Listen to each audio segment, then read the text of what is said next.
लोकसभा चुनाव संपन्न हो चुके हैं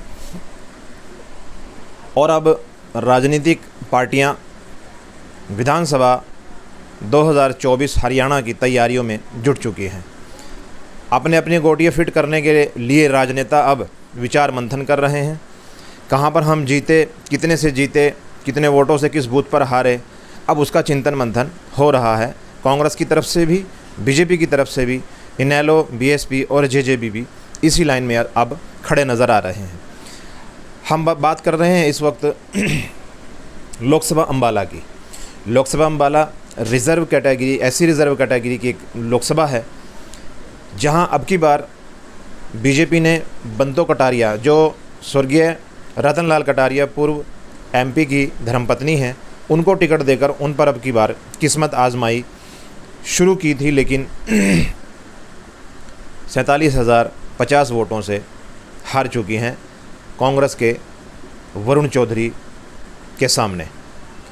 अब हम बात करते हैं कांग्रेस की। कांग्रेस से वरुण चौधरी, जो हरियाणा की विधानसभा आती है मुलाना, वहाँ से वो कांग्रेस के विधायक चुने गए थे 2019 में। तो कांग्रेस ने उनके ऊपर अब की बार अपना दाव लगाया। हुड्डा समर्थक उनको कहा जाता था, लेकिन सैलजा समर्थकों ने भी पूरा दिलो जान से उनका साथ दिया और हर बूथ पर जो है ना, जितनी भी कोशिश की गई वोट वरुण मुलाना को डलवाने का उन्होंने प्रयास किया है। बात करते हैं यहाँ पर अम्बाला लोकसभा ऐसी रिज़र्व कैटेगरी है, यहाँ पर बीजेपी की जो साख थी अब की बार दाव पर लगी हुई थी। वो कैसे? क्योंकि यहाँ पर अगर हम बात करें पंचकूले से लेकर ज़िला यमुनानगर तक हमारे 3 ज़िले लगते हैं, पंचकूला, अम्बाला और ज़िला यमुनानगर। तो यहाँ पर बीजेपी का मतलब कैडर कह लीजिए बहुत ही मजबूत था, मजबूती से वो कार्य कर रहा था।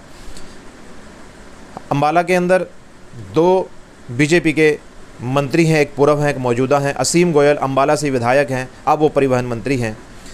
उसके बाद अनिल विज, जो पूर्व में मंत्री रहे हैं, स्वास्थ्य मंत्री थे, लेकिन उनकी भी पकड़ काफ़ी मजबूत है अपनी विधानसभा अम्बाला छावनी के अंदर। और अम्बाला शहर से असीम गोयल जो हैं बीजेपी के एमएलए दूसरी बार चुने गए हैं। पहले 2014 में चुने गए थे, अब 2019 में फिर से चुने गए। ऐसे ही अनिल विज, इनका तो रिकॉर्ड रहा है, ये तो कभी जब बीजेपी का यहाँ बहुत सूखा पड़ता था हरियाणा के अंदर, तब भी वो अपनी सीट अम्बाला कैंट से बीजेपी से नहीं हारे। तो वो भी 2 प्लान से मोदी लहर में 2 बार एमएलए बन चुके हैं। और अब की बार वो जो हैं अनिल विज स्वास्थ्य मंत्री थे, लेकिन उनको हटा दिया गया था, अब वो केवल एमएलए हैं अम्बाला कैंट से। तो 2 मंत्री। उसके बाद पंचकुला के अंदर बीजेपी के एमएलए हैं ज्ञानचंद गुप्ता, उनको अब की बार जो है हरियाणा विधानसभा का स्पीकर भी बनाया गया है। तो 3 ये लोग हो गए। उसके बाद आप चौथे नंबर पर आ जाइए यमुनानगर। यहाँ पर घनश्याम दास अरोड़ा दूसरी बार एमएलए चुने गए हैं बीजेपी के।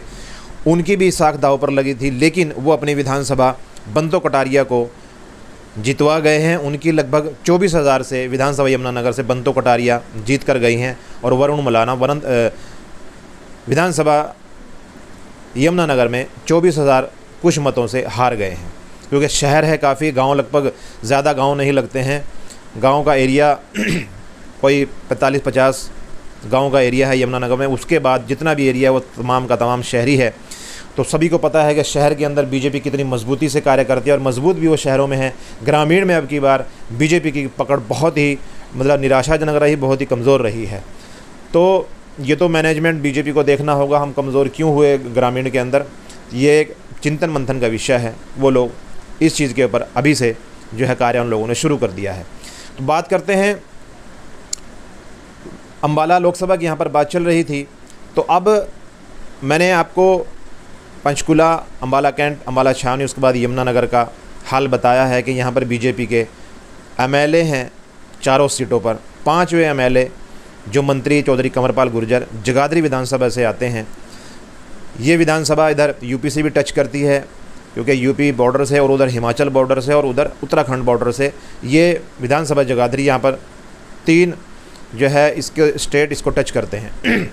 वहाँ से एमएलए आते हैं चौधरी कंवरपाल गुर्जर। 2014 में मोदी लहर में बड़े ज़बरदस्त वोटों से यहाँ से एमएलए बने थे जगाधरी विधानसभा। फिर 2019 में ये फिर से एमएलए चुने गए।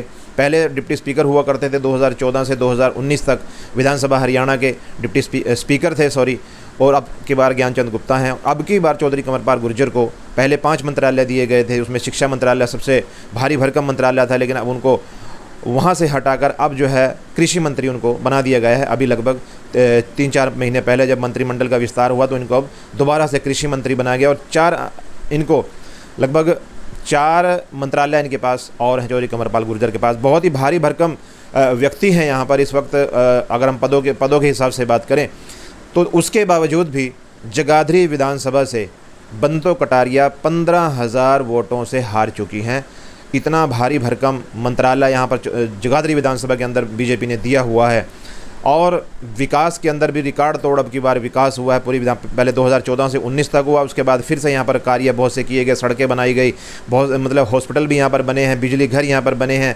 उसके बाद छछरौली को तहसील का जो है दर्जा, एसडीएम यहाँ पर बैठने लगे हैं। उसके बाद उप तहसील खिदराबाद को बनाया गया, वहाँ पर पावर हाउस, वहाँ पर ITI, वहाँ पर कॉलेज। उसके बाद छछरौली के अंदर मतलब कुल मिलाकर पिछले प्लान में जो है 2014 से 2019 के बीच लगभग 10 अरब रुपए का कार्य चौधरी कंवरपाल गुर्जर ने विधानसभा में जगाधरी के अंदर करके दिखाया। और उसके बाद फिर ये अब 2019 से 2024 आ चुका है, 5 साल के अंदर इनका भी यहाँ पर भी बहुत से विकास कार्य इन्होंने करके दिखाए हैं। और उसके बाद पहले शिक्षा मंत्री थे, शिक्षा मंत्रालय के अंदर भी इन्होंने काफ़ी स्कूलों के अंदर जो है अच्छा करने का इन्होंने प्रयास किया है। तो उसके बाद हम आपको बताते चलें, ये बात बताई है कि चौधरी कंवरपाल गुर्जर की भी इस साख दाव पर लगी हुई थी, लेकिन वो भी 15,000 मतों से जो है बंतो कटारिया को मतलब नहीं जिता पाए। यहाँ पर कांग्रेस जीत गई है, जबकि कांग्रेस का कोई यहाँ पर संगठन नहीं था, कुछ नहीं था, लेकिन पब्लिक के अंदर यानी जनता के अंदर अगर बात की, बदलाव की बात बार बार कही जा रही थी कि अब की बार हम बदलाव करना चाहते हैं। ग्रामीण के अंदर तो रोष बीजेपी के प्रति बहुत ज़्यादा था, जिसको मतलब अगर हम सुबह से शाम तक अगर बात करें तो बात पूरी नहीं होगी। शहरों के अंदर भी जो है बदलाव की बात हो रही थी, लेकिन शहरों ने बीजेपी के ऊपर विश्वास जताया और बीजेपी को शहरों के अंदर से बहुत ही अच्छे मत मिले हैं, चाहे वो अम्बाला हो, अम्बाला कैंट हो, पंचकुला हो, या फिर आपका जगाधरी हो, या फिर यमुनानगर हो। तो हम शहरों के अंदर बीजेपी काफ़ी मजबूत है, तो शहरों के अंदर तो शायद बीजेपी अब की बार और ज़्यादा बेहतर प्रयास करने की कोशिश करेगी कि हमारे वोट 2019 के विधानसभा चुनाव में ज़्यादा से ज़्यादा निकले, इसके लिए वो और ज़्यादा प्रयास करेंगे। लेकिन ग्रामीण की जब हम बात करेंगे तो ग्रामीण में इस वक्त बीजेपी को बहुत सोच समझ कर चलना होगा, लोगों की नाराज़गी को दूर करना होगा। चूँकि अब तो मैं कल अखबार में भी देख रहा था कि नैब सिंह सैनी जो हमारे यहाँ के हरियाणा के मुख्यमंत्री हैं और पूर्व मुख्यमंत्री मनोहर लाल खट्टर, उन्होंने कह दिया है कि अब हम रात्रि ठहराव करेंगे। जैसे 2019 में इस चलन को शुरू किया था बीजेपी ने कि एक एमएलए कोई भी मतलब अपनी विधानसभा का एक एमएलए या कोई भी बड़ा पदाधिकारी एक गांव के अंदर एक रात रुकेगा, लोगों की समस्याएं सुनेगा और वहां पर जाकर देखेगा कि इस गांव की समस्या क्या है। तो अब लगभग 4 महीने के अंदर यही चलन बीजेपी की ओर से चलाया जाएगा, मतलब कि गांव के अंदर ठहराव किया जाएगा, रात्रि जिसको रात्रि भोज भी बोलते हैं और रात को ठहराव भी बोलते हैं। लेकिन पहले ये भी देखा गया है कि एमएलए मंत्री आते ज़रूर थे, रात में खाना भी खाया, बातचीत की लोगों से, लेकिन जब रात को सोने का वक्त जब आता था तो अपनी गाड़ी में बैठ के अपने घर चले जाते थे और सुबह फिर आ जाते थे। तो ऐसा भी देखने को मिला है। अब की बार ऐसा होगा कि नहीं होगा, ये भी देखने वाली चीज़ होगी। अब आगे हम बात करते हैं बूथ वाइज।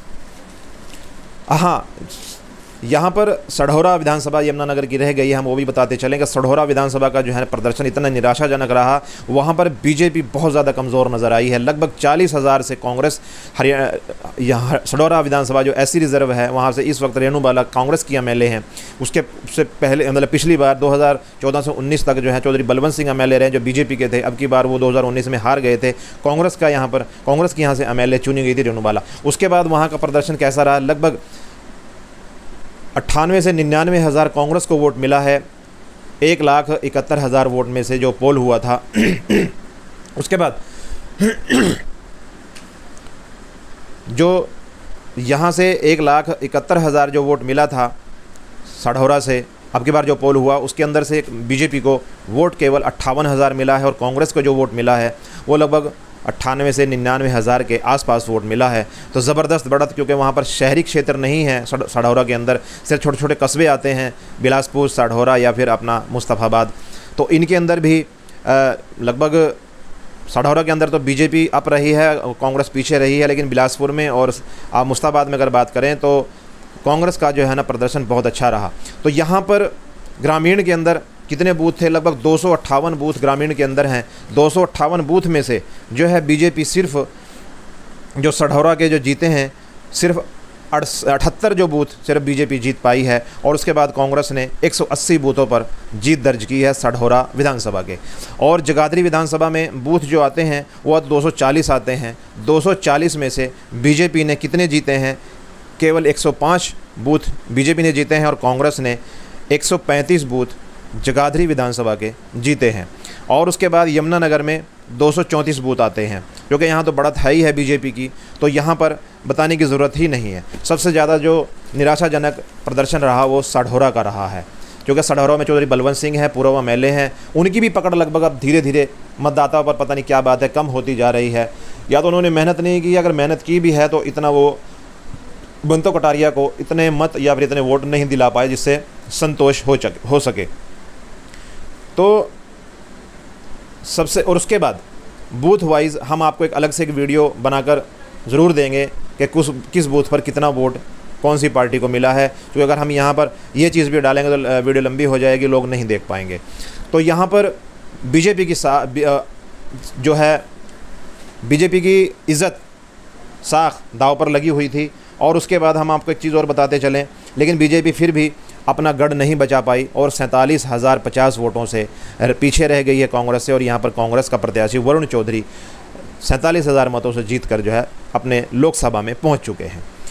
उसके बाद हम एक छोटा सा एक आंकड़ा है, ये भी अपने दर्शकों को बताते चलें। उसमें ये है कि अम्बाला शहर से जो बीजेपी को वोट मिली है वो 78,796 वोट मिले हैं और कांग्रेस को 73,105 वोट मिले हैं। यहाँ पर 5691 वोट से वरुण चौधरी जो है पीछे रह गए हैं। उसके बाद अम्बाला कैंट में शहर है अम्बाला कैंट, चूँकि छावनी, इसको यहाँ से बीजेपी को मिले हैं 61,177 वोट और कांग्रेस को मिले हैं 58,200 वोट। तो यहाँ पर भी 2977 वोटों से बंतो कटारिया जीत गई हैं। दोनों शहर जीत रही है बीजेपी। उसके बाद नारायणगढ़ 52,441 वोट बीजेपी को मिले हैं और 73,347 वोट जो हैं वरुण चौधरी को मिले हैं। यहाँ पर वरुण चौधरी कांग्रेस से 20,906 वोटों से नारायणगढ़ में जीत चुके हैं। उसके बाद मुलाना, जो मुलाना खुद वरुण मुलाना का अपनी विधानसभा भी यहीं से वो एमएलए चुने गए थे 2019 में। तो यहाँ से बीजेपी को 58,629 वोट प्राप्त हुए हैं बीजेपी को, बंतो कटारिया को, और जो है 86,770 वरुण मुलाना को विधानसभा मुलाना से वोट मिले हैं। यहाँ पर 28,118 वोट से वरुण मुलाना जीत चुके हैं। पंचकुला, अब पंचकुला विधानसभा से कितने वोट, भाजपा को 69,257 वोट मिले हैं और कांग्रेस को 58,412 वोट मिले हैं। यहाँ पर 10,845 वोटों से बंतो कटारिया जीत चुकी हैं पंचकुला विधानसभा से। अब कालका विधानसभा में चूँकि बीजेपी कांग्रेस के एमएलए हैं प्रदीप चौधरी गुर्जर हैं, उनकी विधानसभा से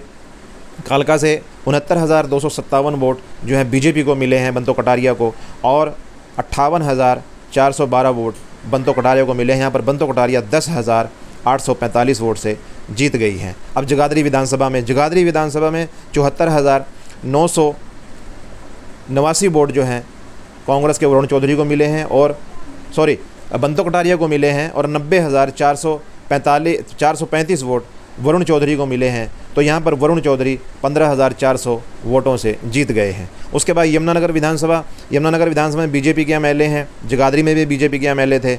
उसके बाद यमुनानगर 86,523 वोट बीजेपी को मिले हैं और 61,484 वोट बंतो कटारिया को मिले हैं। बंतो कटारिया 24,600 मतों से यमुनानगर के अंदर भी जीत गई हैं। सढौरा विधानसभा रेणुवाला कांग्रेस की एमएलए हैं, यहाँ पर 58,476 वोट बंतो कटारिया बीजेपी को मिले हैं और उसके बाद 98,531 वोट कांग्रेस के वरुण मुलाना को मिले हैं। यहाँ पर भी 40,050 वोट से वरुण मुलाना जीत दर्ज करके लोकसभा में पहुँचे हैं। कुछ बात करते हैं अम्बाला लोकसभा की। अम्बाला लोकसभा के अंदर जो वरुण मुलाना को टोटल जो मत मिले हैं वो मिले हैं लगभग 6,63,000, लगभग 657 वोट इनको मिले हैं अम्बाला लोकसभा से कांग्रेस के वरुण मुलाना को। और उसके बाद बंतो कटारिया को जो मत मिले हैं यानी वोट मिले हैं वो 6,14,621 वोट, ये इस वक्त वरुण मुलाना को मिले हैं। तो यहाँ पर लगभग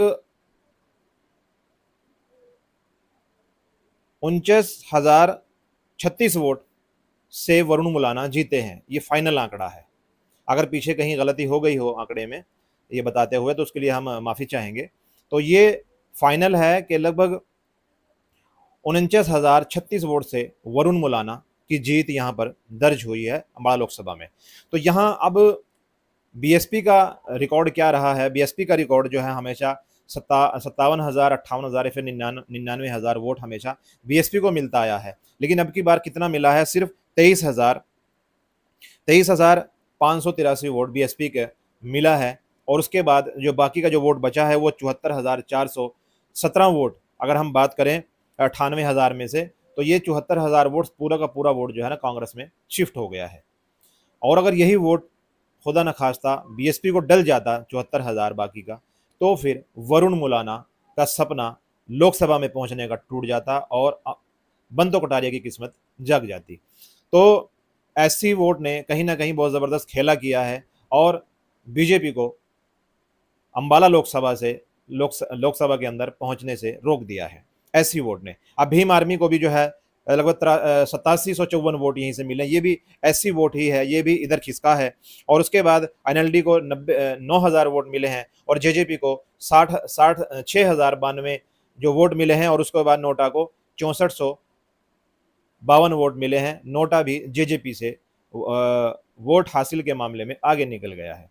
तो जेजेपी इनेलो का तो है प्रदर्शन बहुत ही खराब रहा, इसका भी वोट सारा का सारा जो है कांग्रेस में शिफ्ट हुआ है और बीएसपी का भी कांग्रेस में शिफ्ट हुआ है। अब यहाँ पर हम बात करें कि इस पूरी अम्बाला लोकसभा में नरेंद्र मोदी ने अम्बाला के अंदर अम्बाला शहर में बहुत बड़ी जनसभा की थी और पूरा लाव लश्कर बीजेपी का जो है वहाँ पर पहुँचा था। अपने अपने हलकों से जितने भी एमएलए थे अपने अपने हलकों से लोगों को लेकर गाड़ियों में भर भर के वहाँ पर पहुँचे थे। लेकिन नरेंद्र मोदी की वहाँ पर सिर्फ अपील यही थी कि आप बंतो कटारिया को नहीं केवल मुझको वोट दे रहे हैं, उनको मत देखिए, हमें देखिए। तो लोगों ने शहरों के अंदर तो नरेंद्र मोदी को देखा है, लेकिन ग्रामीण के अंदर आते आते वो उस चीज़ से बीजेपी पिछड़ गई। वहाँ पर नरेंद्र मोदी की अपील भी उतना काम नहीं कर पाए जितना काम करना चाहिए था, क्योंकि ग्रामीण के अंदर बीजेपी अक्सर ज़्यादातर बूथों पर हार गई है। शहर के अंदर बीजेपी का प्रदर्शन अच्छा रहा। अब क्योंकि 2019 में रतनलाल कटारिया को भी लगभग 6-6.5 लाख के आसपास वोट मिले थे और शैलजा को जो वोट मिले थे वो जो है 3.5 लाख के आसपास वोट यहाँ पर मिला था।